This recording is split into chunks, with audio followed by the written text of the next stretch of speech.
इस वक्त सर की दादरी के प्रेम नगर में मैं मौजूद हूँ। रिपोर्ट देने के बाद में जी मैं चेक के अब घूम लिया जी, हर आदमी तो विधायक दौर में चल लिया जी, अब शेर दौर में चल लिया।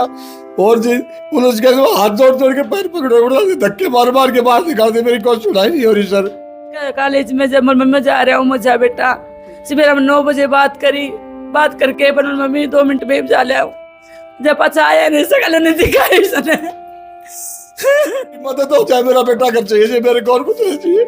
मेरा बेटा नहीं आता, मेरा पूरा परिवार नष्ट हो जाएगा सर। मैं कोर्ट में गया मंत्री साहब से मिलने के लिए, जाने के बाद मेरे साथ 10-15 आदमी भी थे, लेकिन वहाँ पुलिस वालों ने धक्का मार मार के और मैं घेर दिया जी। ऊपर गया, मंत्री साहब खड़े खड़े गाड़ी के पास देख रहे थे।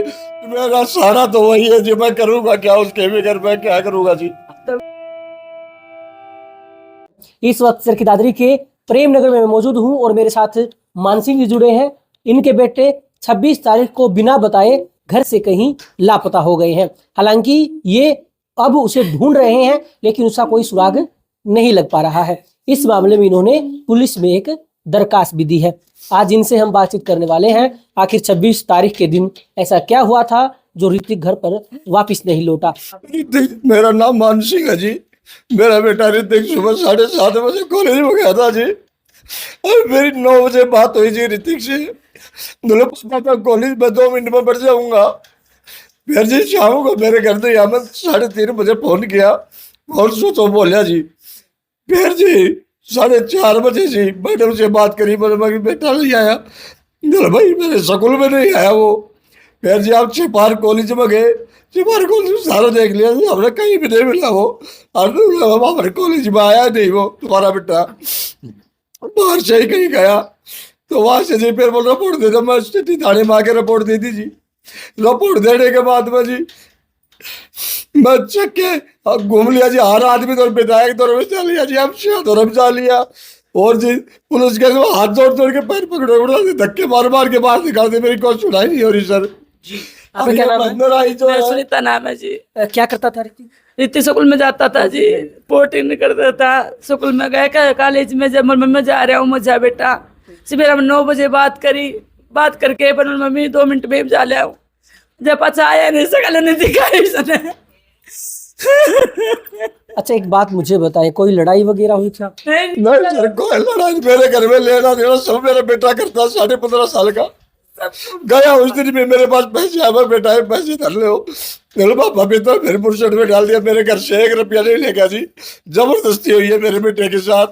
आज हम ये रिपोर्ट दे रखी है, इसका जो मेरे इंचार्ज ये रिपोर्ट दे रखी है सिटी थाने में, इसके बार बार जाता हूँ पूछताछ करने, मेरे को धक्के मार के डांट मार के बाहर निकालता है। इसलिए मेरे को ऐसा लगता है इसने कोई रिश्वत ले रखी है सर।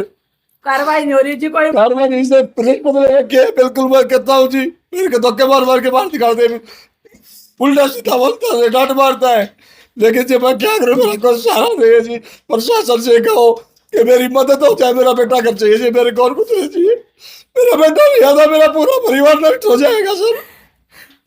मेरे बुढ़ापे के औलाद है सर, मैं क्या करूँ? इकलौते बेटे? नहीं 2 बेटे हैं मेरे पास, एक छोटा बच्चा है 10 साल का है, बड़ा हुआ ही था। बुढ़ापा की औलाद है जी, 15 साल बाद में होया हुआ है। सबकी वही करता था हमारा। देखिए माँ बाप पर क्या बीत रही होगी आप अनुमान लगा सकते हैं, क्योंकि ऋतिक घर में सबसे बड़ा बेटा था। और ऐसे में माँ बाप का कहना है कि वो कॉलेज का नाम लेकर घर से निकला था, लेकिन उनका कहना है कि जब कॉलेज से इन्होंने बातचीत की तो उनका कहना है कि वो वहाँ पहुंचा ही नहीं। आखिरकार ये अब दर दर भटक रहे हैं अपने गुमशुदा बेटे की तलाश करने के लिए। हालांकि कल सुनने में आया कि आप मंत्री जी से मिलने के लिए गए थे कस्टमर समिति बैठक में। मैं कोर्ट में गया मंत्री साहब से मिलने के लिए, जाने के बाद मेरे साथ 10-15 आदमी भी थे, लेकिन वहाँ पुलिस वालों ने धक्का मार मार के और मैं घेर दिया जी। ऊपर गया, मंत्री साहब खड़े खड़े गाड़ी के पास देख रहे थे, मैं गिर गया। मैं पैर उठ के भाग के पकड़ा हूँ। बीमार आदमी ऑपरेशन है मेरा पेट का। तेरे घर को धक्के मार तेरे को अलाउड नहीं आने का। मेरे पत्ता सुमेत था, उसको भाग के मैं बोल रहा बोले भाई हो जाएगा समाधान, तुम्हारा हो जाएगा। वो तो बोले जी, लेकिन कोई वो नहीं, पुलिस वालों ने धक्के मार के बाहर निकाला, किसी बात नहीं हो रही। 5 दिन हो गए आज उसने, 5 दिन हो गए कोई सुनवाई नहीं हो रही। अब तक खोज लाओ पुलिस, तो हम रो रहे कभी हम मर जाऊंगा जब उस ढूंढ के लाओगे पुलिस। उसने मेरे बाद में क्या करा रहे हम कुछ पैसे भी निकाले गए उसके सर घर से कोई पैसा नहीं लेगा सर। वो दिल्ली एटीएम में ऊपर बेटे के साथ रखता हूँ, मैं पैसे नहीं रखता सर वो। तो मान लो उसने दिल्ली दबाव में लिए या उसने लिए किसी ने 1000 रुपये और 3 बजे 2:39 में दिल्ली नई दिल्ली वहाँ ये एटीएम से 1000 रुपये निकाल के मैं बैंक में गया डिटेल पूछने। तो जाके महेंद्र सिंह को बोला, मगर सर ये मेरे बेटे ने 1000 रुपये निकाले, उसने निकाले और किसी ने निकाले। और सर मैं उसकी कार्रवाई कर। महेंद्र सिंह बोले जाके फोटो चला वहाँ से और वो डिटेल लिया बैंक से जाके। मैं बोला सर मैं डिटेल कैसे लाऊंगा, वो कैसे उसके डिटेल मंगवाए। फिर मैं बोला सर मेरे मान लो दिल्ली से रिपोर्ट मंगवाओ, किसने निकाले पैसे फोटो। तेरे से कहने से मान लो पैसे नहीं आते और तेरा एक का बेटा लगा संसार में कुत्ते सबके भैंसा एक साइड में कानून सिखाता है मेरे को। बोला कानून जानता हूँ मैं रिवाड़ी का हूँ मैं, मेरे को नहीं बोला सर वो। सुनाई नहीं हो रही जी, कोई भी सुनाई नहीं हो रही हमारी।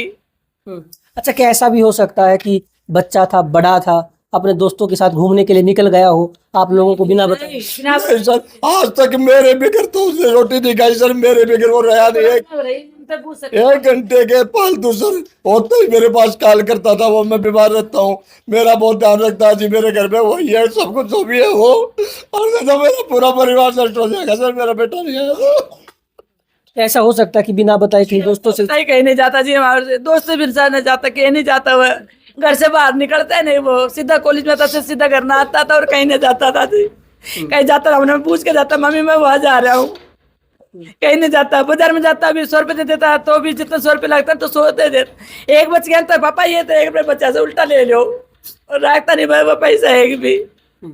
देखिए, मेरे साथ मानसिंह और इनका परिवार जुड़ा है। इनका कहना है कि इनके घर का बड़ा बेटा ऋतिक जो बिना बताए घर से कहीं चला गया है। इनका कहना है कि इन्होंने अपने स्तर पर उसे तलाश करने की पूरी कोशिश की है, लेकिन कोई भेद नहीं चला है।